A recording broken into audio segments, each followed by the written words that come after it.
Je me croyais toujours à Dubaï. Pourtant, c'est en Côte d'Ivoire.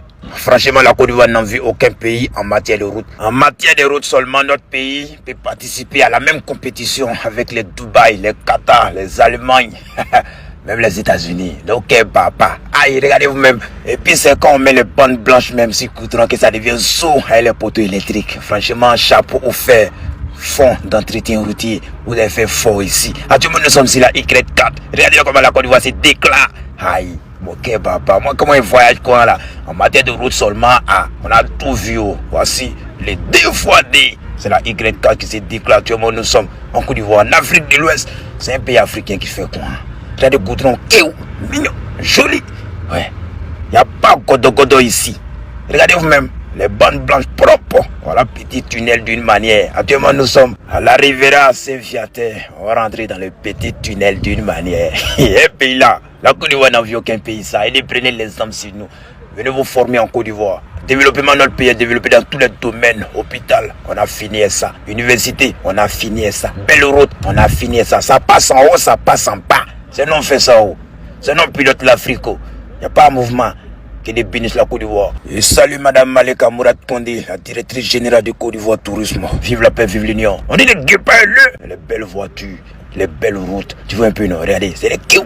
On sort encore du coin. En route pour fire. Il n'y a pas de danger. C'est fin. C'est les 2x2 voies. Il dit 2x2 voies. Il y a les poteaux électriques sur le côté. Les bandes blanches sont déjà là. Le fer, franchement, est si fin.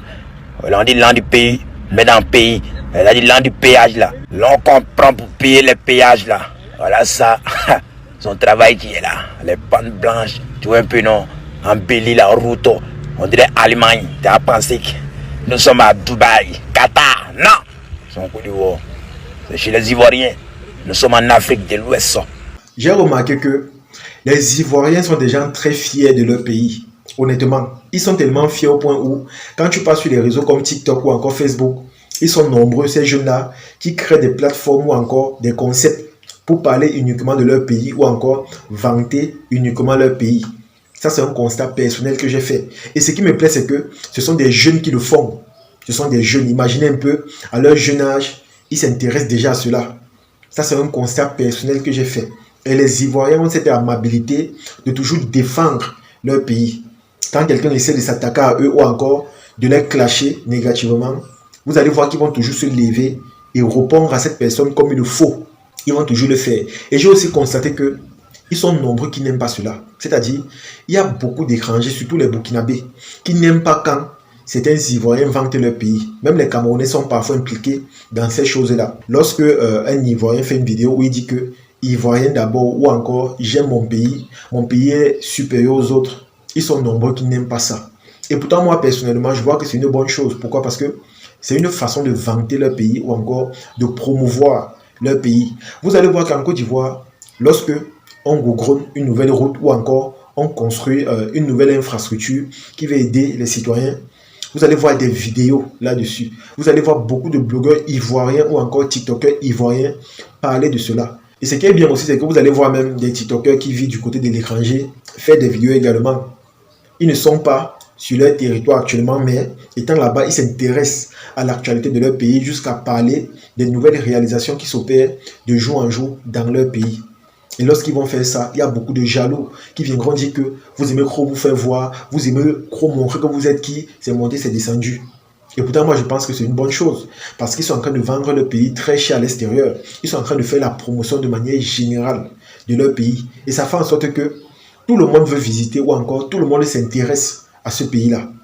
Comme vous avez écouté dans cette vidéo, le fait de promouvoir son pays ou encore de montrer les atouts de son pays, ça fait en sorte que les étrangers veulent venir chez vous. Ça fait en sorte que des riches hommes d'affaires, des investisseurs étrangers veulent venir mettre leur argent dans votre pays. Et c'est la raison pour laquelle la Côte d'Ivoire se développe rapidement. Vous allez voir que de jour en jour, il y a toujours des nouvelles réalisations, il y a toujours des nouvelles infrastructures qui voient le jour. Moi, c'est un constat personnel que j'ai fait. Il n'y a pas un mois qui passe sans que vous allez entendre qu'il y a un truc qui a été réalisé là-bas ou encore il y a un truc qui se prépare à être réalisé. Là-bas, ça se concrétise. Vous allez voir des maquettes, mais en peu de temps, vous allez voir les réalisations. Ce n'est pas comme dans certains pays où on présente des jolies maquettes, mais on ne voit jamais des réalisations.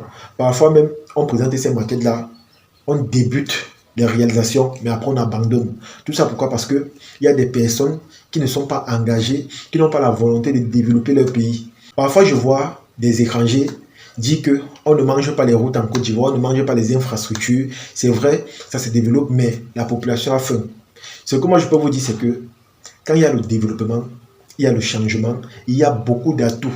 Lorsqu'un étranger, par exemple, veut venir dans votre pays pour investir, il s'intéresse à tout ça. Lorsque vous vantez votre pays dans des vidéos, quand ça tombe sur leur regard, directement, ça leur pousse à être curieux. Et c'est comme ça qu'ils se déplacent, ils partent visiter votre pays, ils étudient le pays, la population, les infrastructures, le développement. Et c'est à travers cela qu'ils se décident enfin de venir investir leur argent.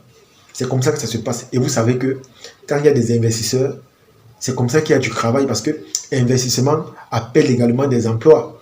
Vous allez par exemple voir un Libanais ou encore un Américain ou encore un Chinois, je ne sais pas trop, qui va peut-être venir en Côte d'Ivoire ouvrir un grand centre commercial ou encore des restaurants.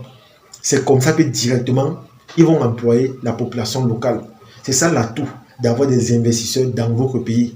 Donc, lorsqu'on construit des routes là-bas ou encore des immeubles, je vous assure, c'est une bonne chose. Et lorsqu'on vante ça également, ou encore, lorsqu'on fait la promotion de cela, ça attire également des touristes à venir dans votre pays. Et c'est comme ça que les caisses de l'État ne cessent d'augmenter.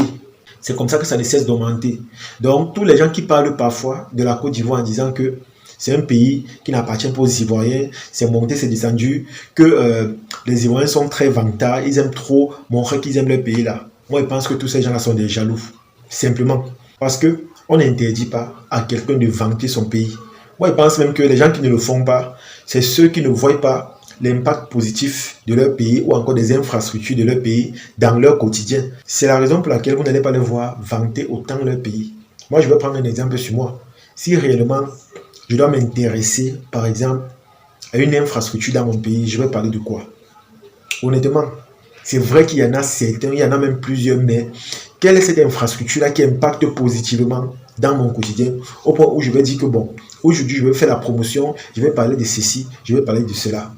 Dites-moi un peu les amis, c'est parce que réellement je ne vois pas l'impact de ces choses-là que je n'arrive pas à parler. Vous allez voir qu'ici là chez nous par exemple, il y a des routes à manque et c'est comme ça que c'est à l'origine de beaucoup d'accidents. Je dis bien énormément, mais en Côte d'Ivoire vous allez voir que les routes sont vraiment grandes. C'est un peu construit comme les routes qu'on voit à l'étranger. C'est-à-dire des autoroutes à 2 voies, des grandes routes assez larges. Et ça fait en sorte que quand tu payes ton véhicule, par exemple, tu es à l'aise. Tu sais que non, ton véhicule va durer. Parce que c'est aussi ça qui fait en sorte que beaucoup de personnes n'achètent pas de véhicules. Parce qu'il va acheter son véhicule, mais qu'il pense à l'état des routes. Il se dit que ça, c'est un investissement gâté. Je vais acheter mon véhicule, ça va faire combien de temps? Si les routes ne sont pas bonnes, est-ce que je vais pouvoir m'en sortir avec l'état des routes que j'observe là? Voilà autant de questions qu'on se pose parfois. Donc ce que moi je peux dire, c'est que tout le monde est libre de vanter son pays. Mais si les Ivoiriens, par contre, aiment le faire encore plus, là-bas c'est leur choix, c'est leur décision, et nous devons respecter cela. Parce que cela a un impact assez positif dans leur pays. Ça attire les touristes, ça attire les étrangers, ça attire également des investisseurs à venir mettre l'argent dans ce pays-là. C'est comme ça. Donc ne voyez pas le fait qu'ils vantent leur pays comme une façon de se moquer des autres ou encore de les larguer. Non. C'est une façon d'attirer les étrangers. C'est une façon vraiment de promouvoir son pays de la meilleure des manières. C'est une façon de montrer l'image positive également de son pays. Et vous allez voir que depuis qu'ils le font, beaucoup d'étrangers partent chez eux. Quand vous comptez seulement le nombre d'immigrés qu'il y a en Côte d'Ivoire, c'est simplement extraordinaire. Parce qu'ils sont tellement nombreux. Ils sont tellement nombreux. Et ils sont nombreux pourquoi? Parce que quand ils tombent sur des vidéos où on montre les réalisations là-bas, le développement là-bas, ça leur pousse à se déplacer de leur pays pour partir en Côte d'Ivoire. Parce que dans leur tête, en se déplaçant, ils voient des opportunités, ils voient des belles choses, ils voient vraiment l'émergence. Et moi, je pense que c'est ça qu'on doit retenir, le côté positif, au lieu de leur juger ou encore de dire que ce sont des vantards ou des gens qui aiment trop se prendre à la tête. Donc, comme j'ai dit, tout le monde a le choix de vanter son pays ou pas. Moi, par exemple, je ne le fais pas. Et là, c'est un choix. Mais je préfère faire pour la Côte d'Ivoire. Là, également, c'est un autre choix. En tout cas, les amis, c'est ici que se termine la vidéo. J'espère que vous avez aimé. J'espère que vous avez apprécié. Moi, personnellement, j'encourage tous les Ivoiriens à vanter leur pays. Parce que cela attire beaucoup de personnes à venir chez vous. Et cela également a un impact très, très positif dans l'économie de votre pays. Et c'est la raison pour laquelle ça se développe rapidement chez vous. C'est la raison pour laquelle ça avance. Parce que pendant que vous le faites, C'est comme ça que les inconnus voient ça, les étrangers, et ça les pousse à venir chez vous visiter, apprendre ou encore étudier un peu votre pays. Et c'est comme ça que ça les pousse également à investir. Et lorsqu'ils investissent, ils emploient la population locale. Et lorsqu'ils emploient la population locale, c'est également comme ça que ça réduit le taux du chômage dans votre pays. Et là, comme j'ai dit, l'impact reste assez positif et bien. En tout cas, partagez cette vidéo au maximum et on se dit à la prochaine. Ciao.